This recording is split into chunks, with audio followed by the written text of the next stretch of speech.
Hi, everyone. Welcome to Sandy Frank's political podcast for a people's revolution against the corporate fascist state. I am your host, Sandy Frank, and today we are going to be talking about a lot of things, but mainly we are going to be talking about the chilling State of the Union address from yesterday night with Donald Trump, and I do mean chilling, and I do mean Orwellian. I do mean as unbelievably frightening as possible. What we saw was mostly lies and complete fabrications of reality and complete where do we start with the Islamophobia, with the xenophobia, with the corporate fascism, with the shitting on working people in every capacity, with the red baiting and anti-socialist baiting, with the war cries of the military-industrial complex, with the complete racism and complete shitting on lower income communities, or it was a completely chilling experience. Really a speech that did nothing but strike fear and hatred in the hearts of people around the world. But just to clarify, if the Democrats had won and Hillary Clinton was the president right now, and it was her up there, the same things would be happening. Let's not kid ourselves. The same things, the same policies at least,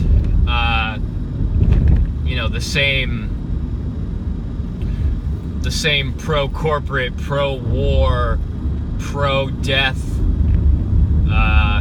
Islamophobic craziness would be happening. Make no mistake, very, very little differences would be happening compared to Donald Trump. And that's exactly what Hillary Clinton campaigned on. She campaigned on, going to the right of Barack Obama, who was already one of the biggest corporate fascists and warmongers in history. Barack Obama is arguably the biggest warmonger in United States history, and judging by last night's horrific display of jingoism and bloodlust, Donald Trump is really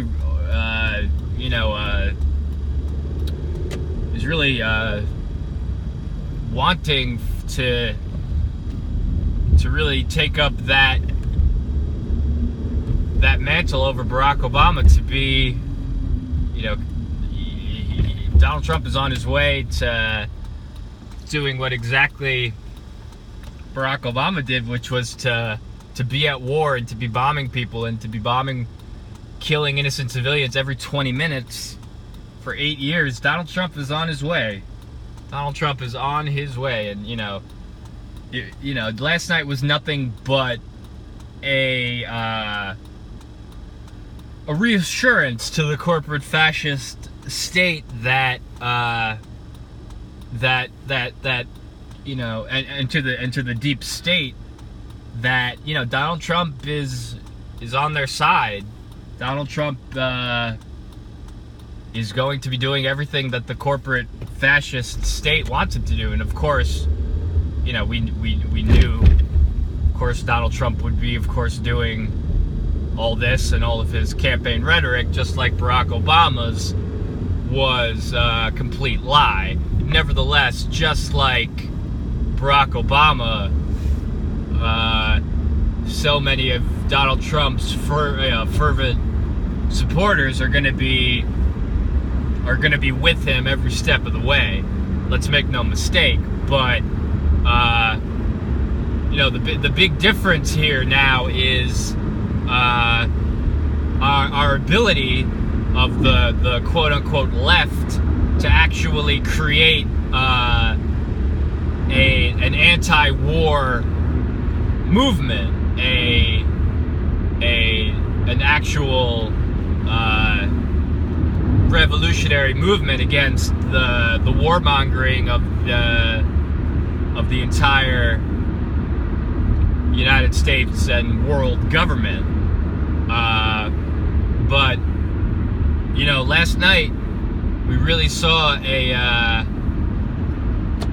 and today, and you know, going forward, we've seen the media, the corporate media, we've seen them you know, change their tune about Mr. Donald Trump. We've seen them, you know, they're now calling Donald Trump presidential, and you know, the quote unquote new Trump, which is of course just a big part of their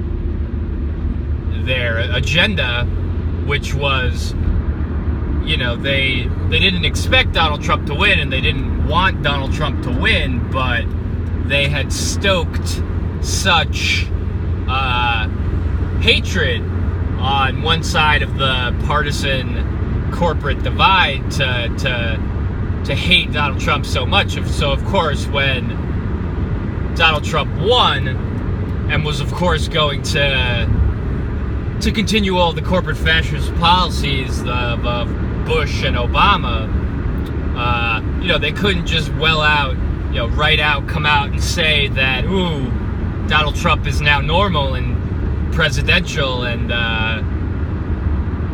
all this. You know, he's now, you know, they've now created the narrative of where they want to be, which is to normalize everything, make everything seem like it's okay, so they can preserve and continue to expand the Bush-Obama murder state, which is really what we're living in. But you know, we saw last night from the likes of CNN and Van Jones, you know, these millionaires, you know, the script from Zucker and the ruling elites, the new media script is Trump is now the new normal. Trump is now a regular part, you know, something we just have to accept. And we saw them in the past few days, kind of, you know, they brought George W. Bush back into the spotlight, normalizing George W. Bush as well, because, you know, Bush and Obama are the same thing, and you can't really have that bullshit lovey-dovey image of Barack Obama that the corporate media puts out without, you know, also normalizing George Bush. So George Bush, in the little interview, was talking about, you know, how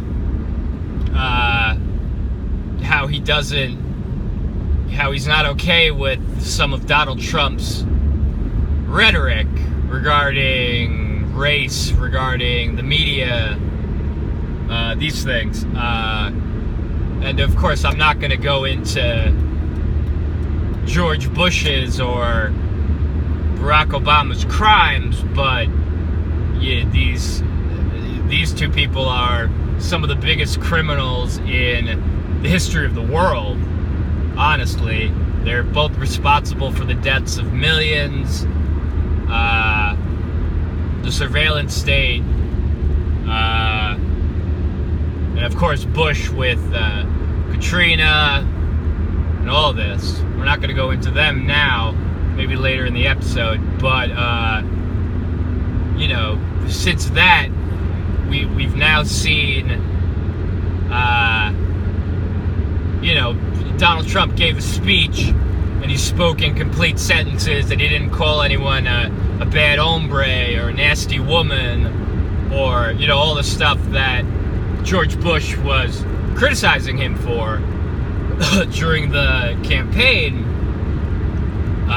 Again, this is all a narrative script coming out. There's a reason why the George W. Bush thing came out right before the State of the Union speech, to contrast, you know, the way, you know, the way quote unquote Donald Trump was to the way the media is now portraying him as the new Trump, as not this inflammatory person, but you know, someone who, you know, they're painting the narrative of him being a more cool-tempered, steady-handed war criminal, which is, you know, what they're going to be doing going forward. You know, the CNNs and the MSNBCs, but we talk about the speech, the chilling Orwellian speech that we were all made to suffer through. And what did Van Jones say? Van Jones said that you know, when Donald Trump gave the you know, the minutes long standing ovation to the widow of the child killer, of the war criminal RyanOwens, and we're glad that RyanOwens is dead. He's nothing but a shill for the war machine and a lover of killing. And when you live by the sword, of course, RyanOwens then dies by the sword. You know, we talk about the Yemeni raid that took the life of this evil cunt, RyanOwens, this pathetic excuse for a human being who we're glad is now in his grave. So you know, RyanOwens and the rest of the child killers, innocent murderers, innocents murderers, the Navy SEALs who went on this raid. Yeah, we have 14 innocent Yemeni people, including 9 children and a pregnant woman.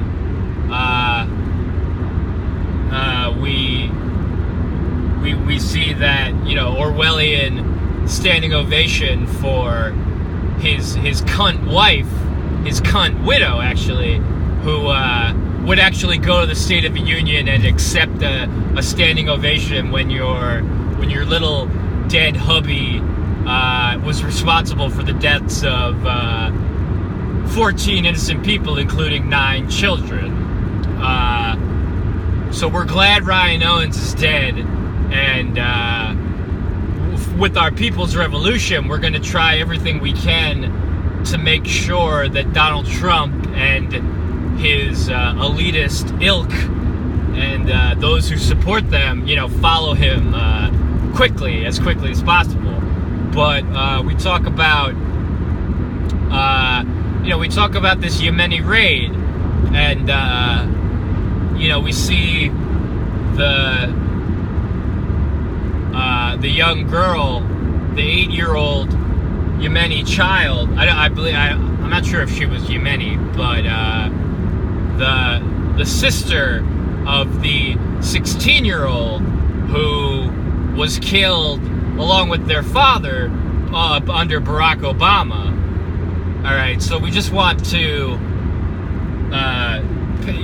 make the clear picture of Donald Trump being the same as Barack Obama, and Barack Obama being the same as George Bush, and George Bush being the same as Bill Clinton, and Bill Clinton being the same as George H.W. Bush, and George H.W. Bush being the same as Ronald Reagan, and so on and so on. So when we talk about Donald Trump, we're really talking about all of the U.S. power structure and the world power structure throughout time. The warmonger, child killer state. So Donald Trump and Barack Obama are really nothing but puppets who are the spokespeople for the war machine, the military-industrial complex, and the corporate fascist state, trying to perpetuate war as a business model. So Donald Trump's chilling speech, where CNN and Van Jones have now normalized Trump. The moment that Trump became the president, says Van Jones, when he gave a standing ovation to warmongering and killers, and the killers of every person in the United States military, and everyone in the United States who supports these murderous policies.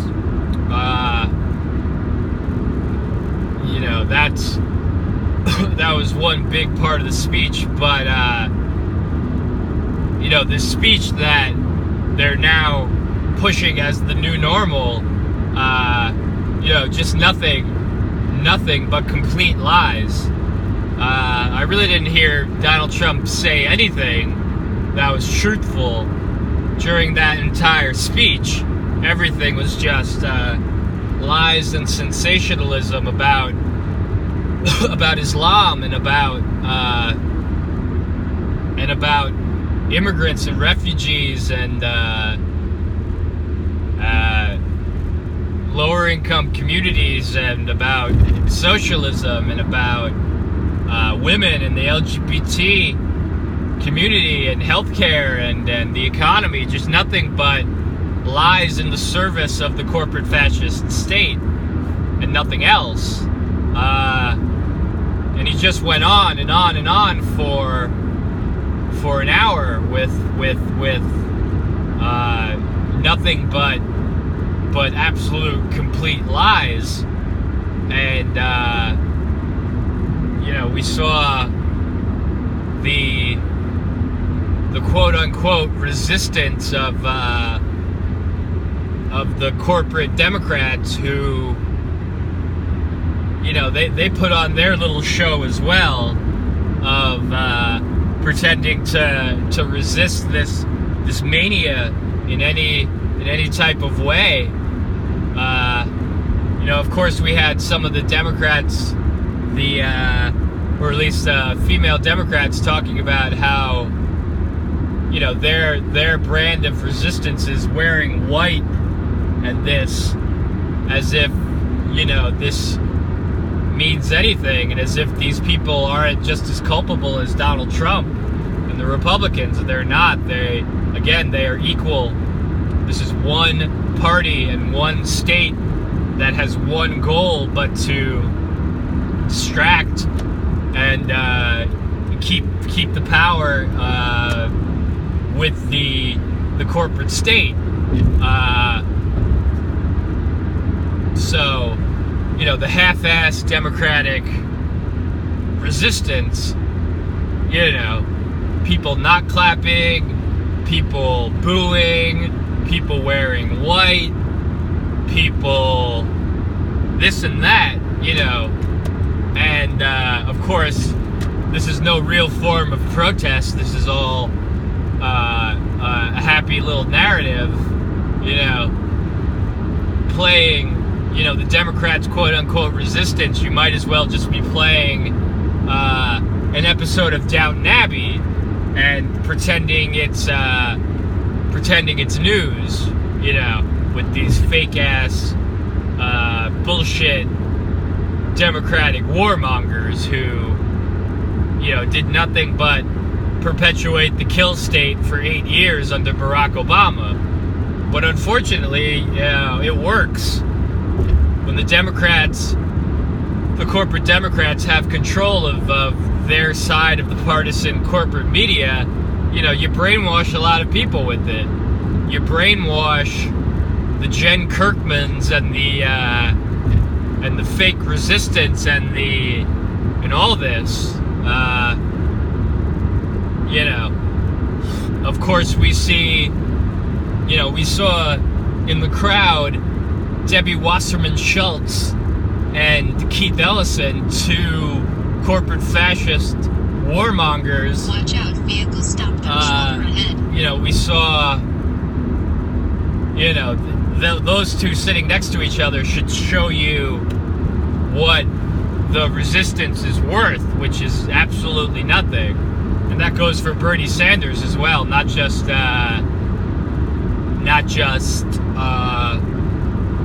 Debbie Wasserman Schultz. And of course that was a tactic. You know, they didn't sit next to each other for no reason. They, you know, the ruling elite and, you know, their planners, of course, came up with the idea to have the sheepdogging Bernie faction of Keith Ellison sitting next to the establishment corporate Democrat people, Debbie Wasserman Schultz. Of course, this was planned in advance, and you know, all the cameras were told to point to these people, while they were also normalizing the new Trump. You know, this is no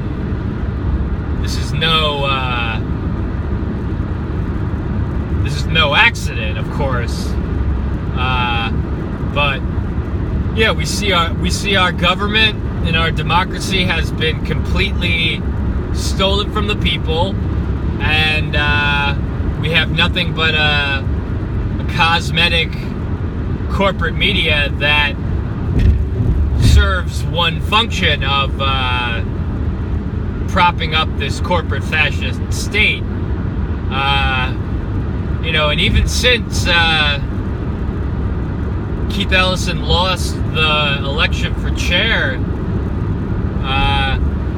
you know, we see some fallout from the Democratic Party. We see some people leaving, but, you know, for the most part, we kind of still see a consolidation of the Bernie faction, you know, sticking with the corporate Democratic state.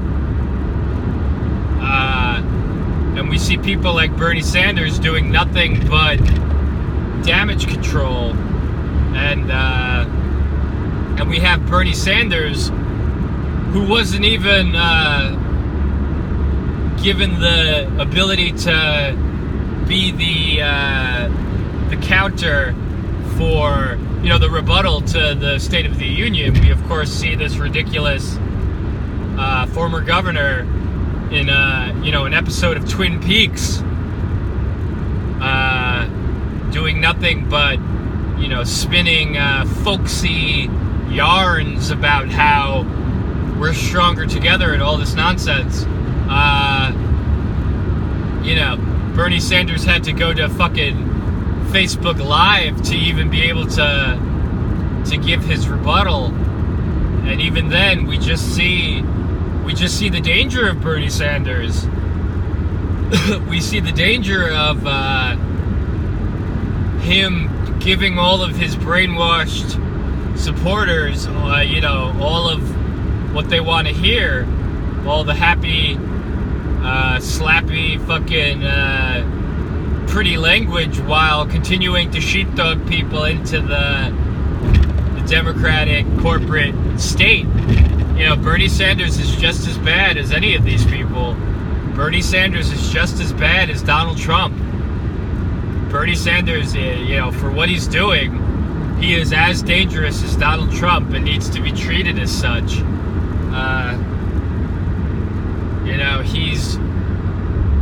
He's doing nothing but continuing to prop up this corporate state, this ruling class,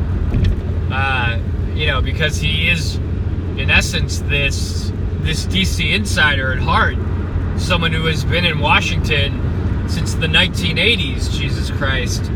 This person is an insider. This person, Bernie Sanders, knows all the pretty rhetoric of populism and of progressive values, the same way that Barack Obama knew it. But he's nothing but a sheepdogger who's going to do nothing but continue to prop up the corporate state for as long as he can, for as long as until we can create our real people's movement against this criminal state.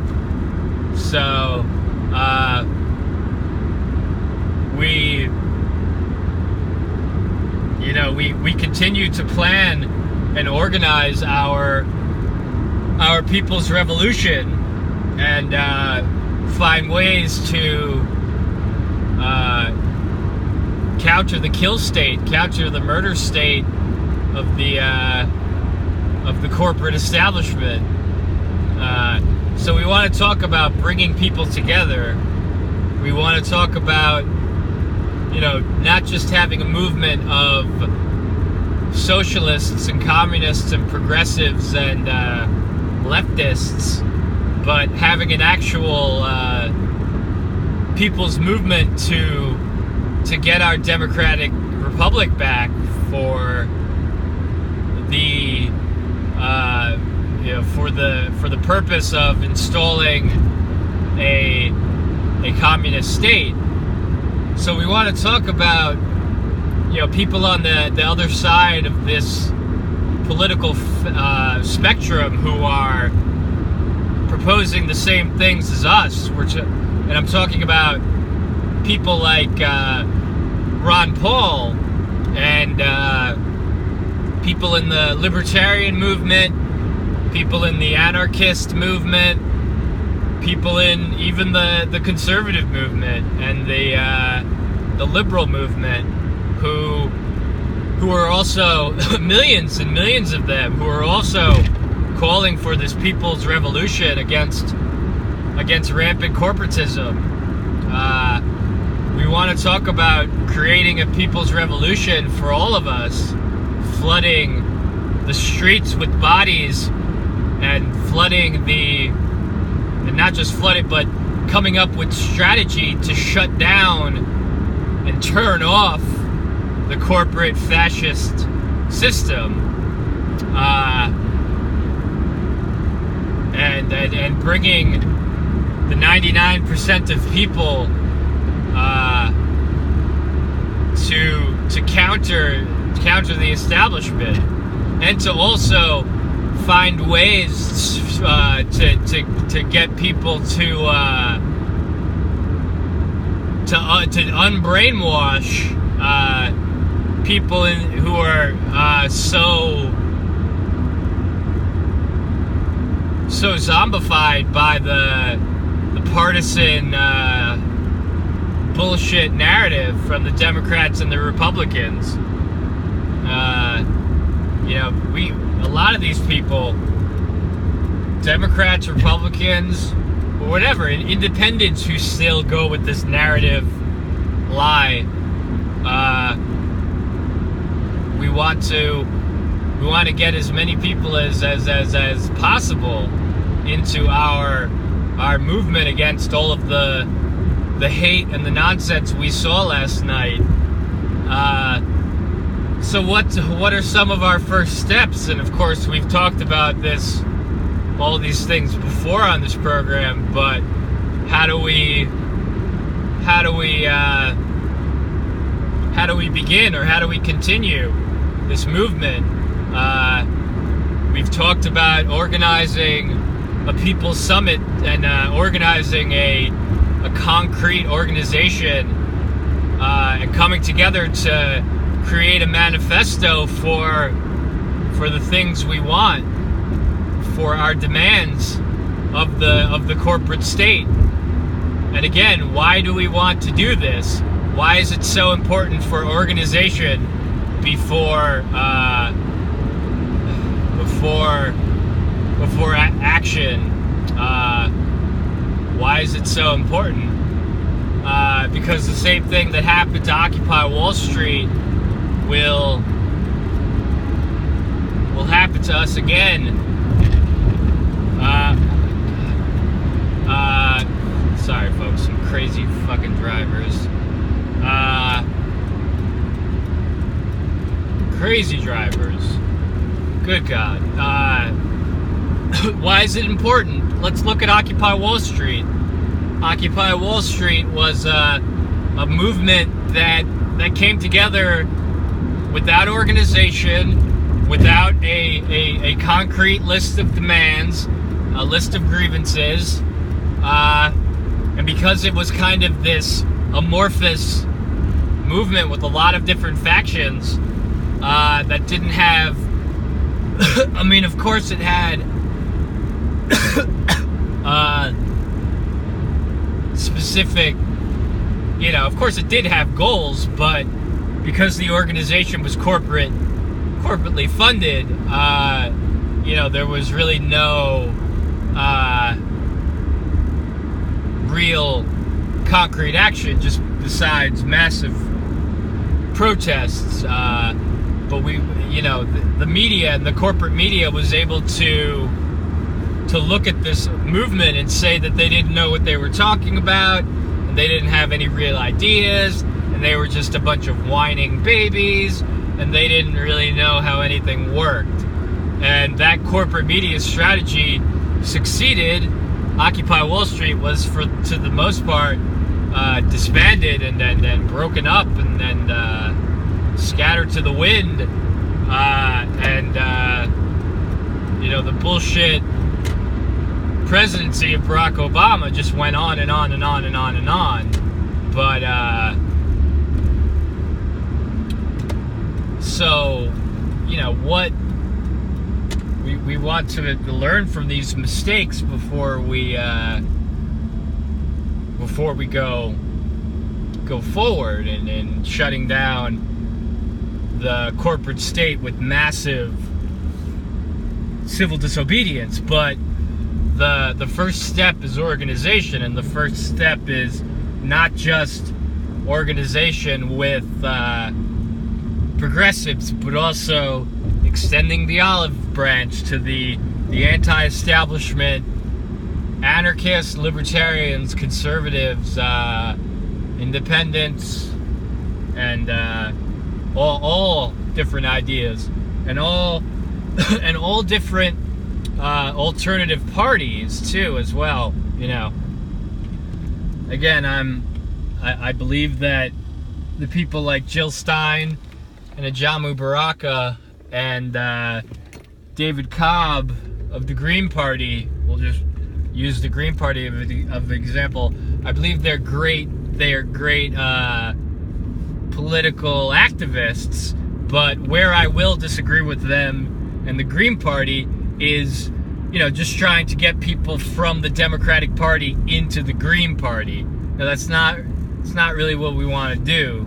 We want to make an organization that can be an umbrella over over all alternative party movements, like the Democratic Socialists of America, Green Party, and Worker Party, all different alternative parties. We're not trying to create a party. We're trying to create a revolution that can utilize all of these organizations to get the results we want from our manifesto, our new Bill of Rights. But and again, we can can disagree with Jill Stein, pushing for the green enter, and it's not even a matter of me against green enter. I have no problem with someone entering the Green Party, but just trying to organize a revolution with this one party when there are, I believe around 30 alternative parties in the nation. We want to get all different kinds of people into this mass people's movement, and that's to say globally as well. Beyond ideology, beyond political party or political third party, and beyond borders and nations and all different kinds of barriers that we want to tear down.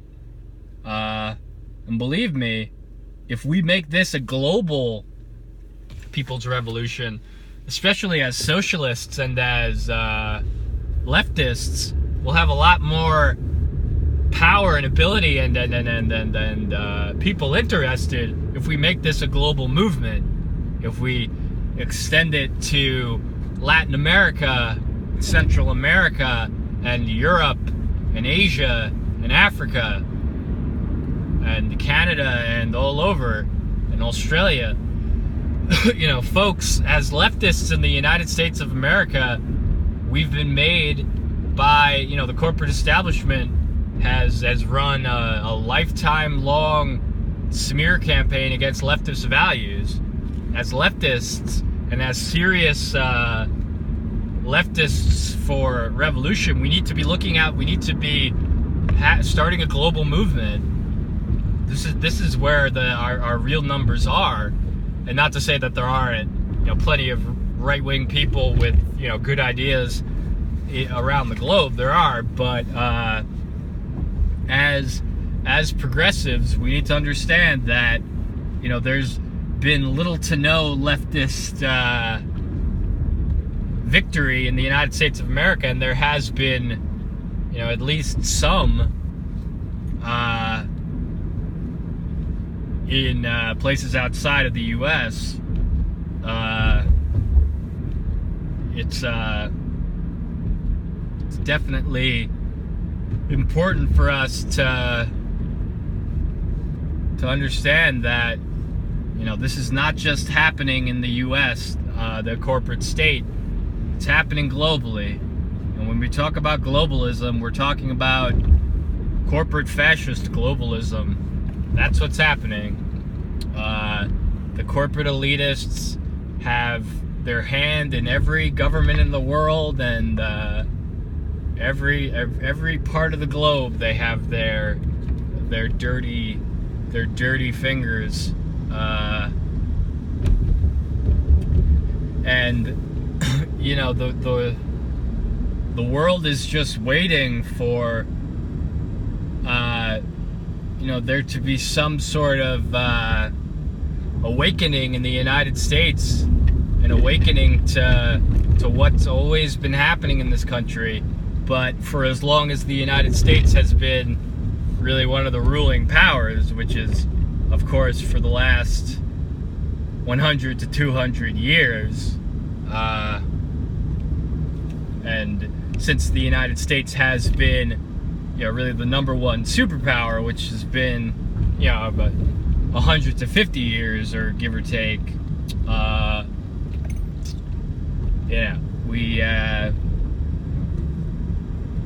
If the world sees the citizens of the United States even rebelling against their corporate overlords, there will be a massive global movement. But the global movement has been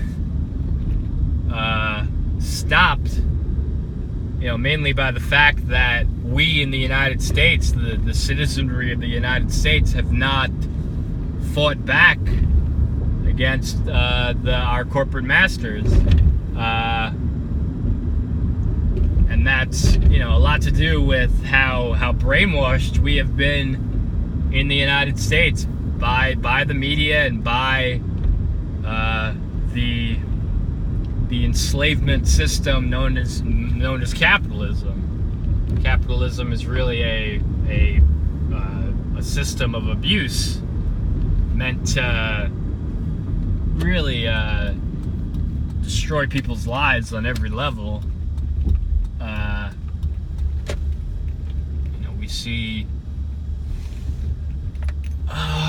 We see how the entire world has really been hurt by the U.S. power structure. We see entire continents in poverty. We see slave labor cities and all over the world, Asia, Latin America, Africa. This is the fault of the United States, but mainly we're talking about the corporate elitist state, whose main power structure resides in the U.S. This is of course global, though, but we really need to understand how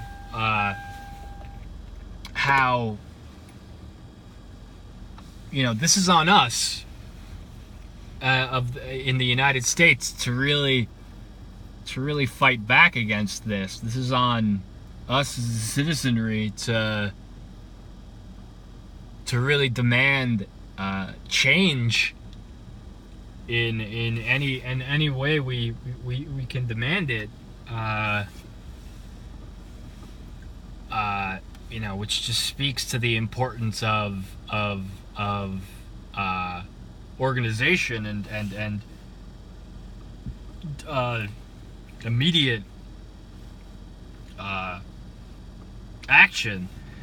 And we think about, just because Bernie Sanders is of course a sellout and a corporate puppet, we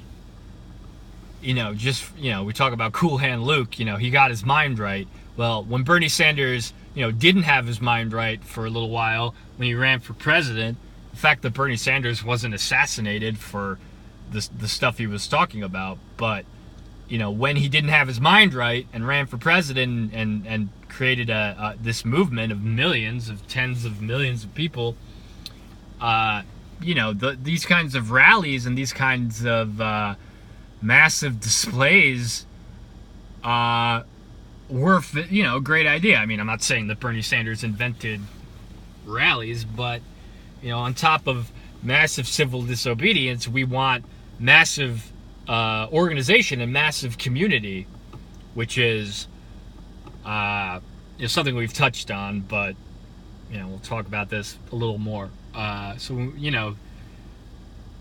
went to see Bernie Sanders in the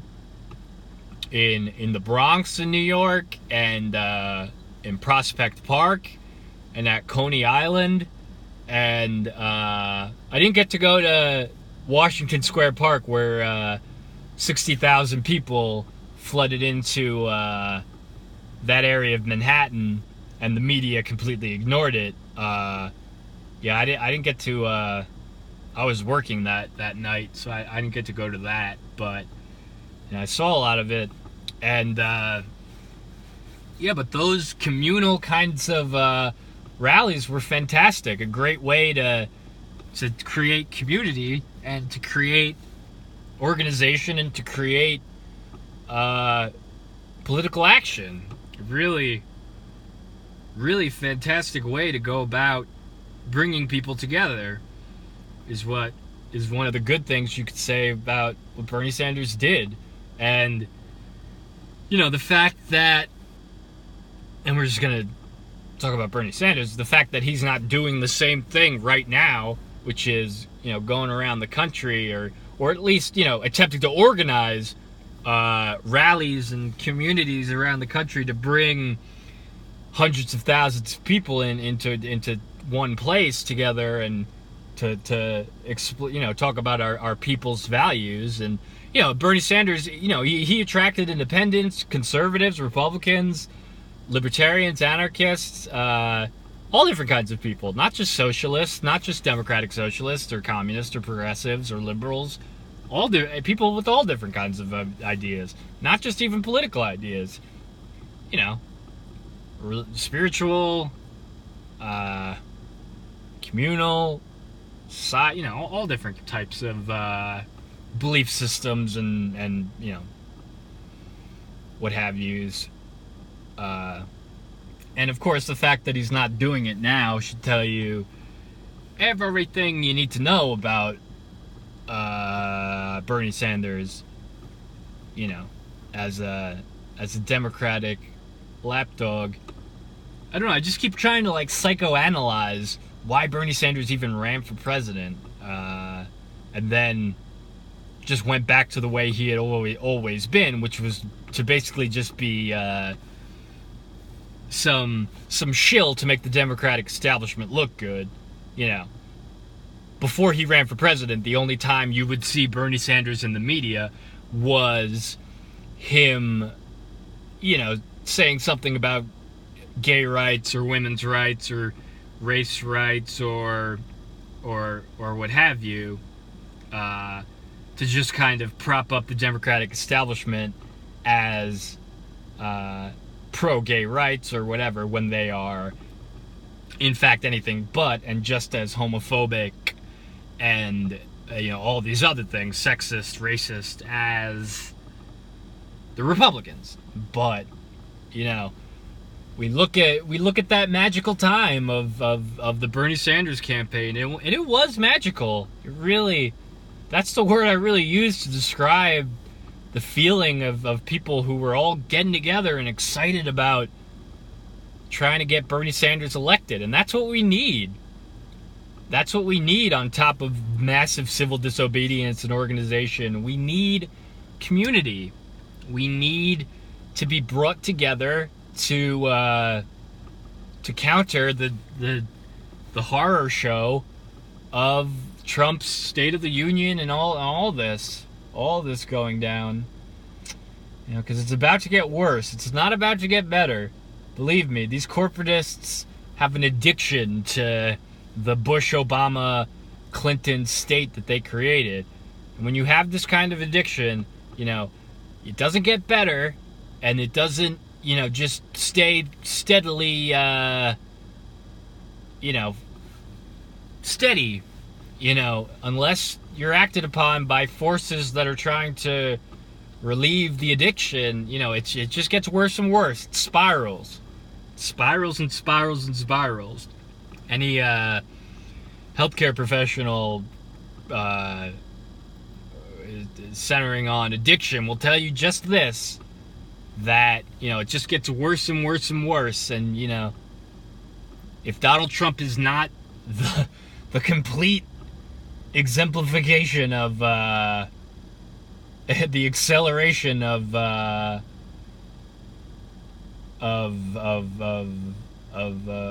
harmful actions to the world, then I don't know what is. Because this person is, you know, and again, of course, Donald Trump and Barack Obama, for all the smiley face bullshit that Barack Obama was, you know, he's the same thing as Donald Trump. But now they can't even hide it. Now they for all of their, arming of terrorists and propping up of neo-Nazis, this is just showing us that the system is really going off the rails, and they can't stop this system from flying off the tracks and killing us all, which is where it's headed. We see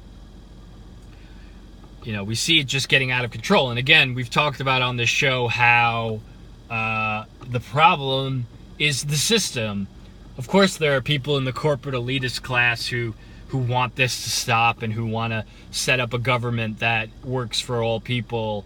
But of course, the system doesn't allow that to happen. And if you were ever to come out as a high-ranking person of the system and to saying that the system is failing, the system is set up to destroy you.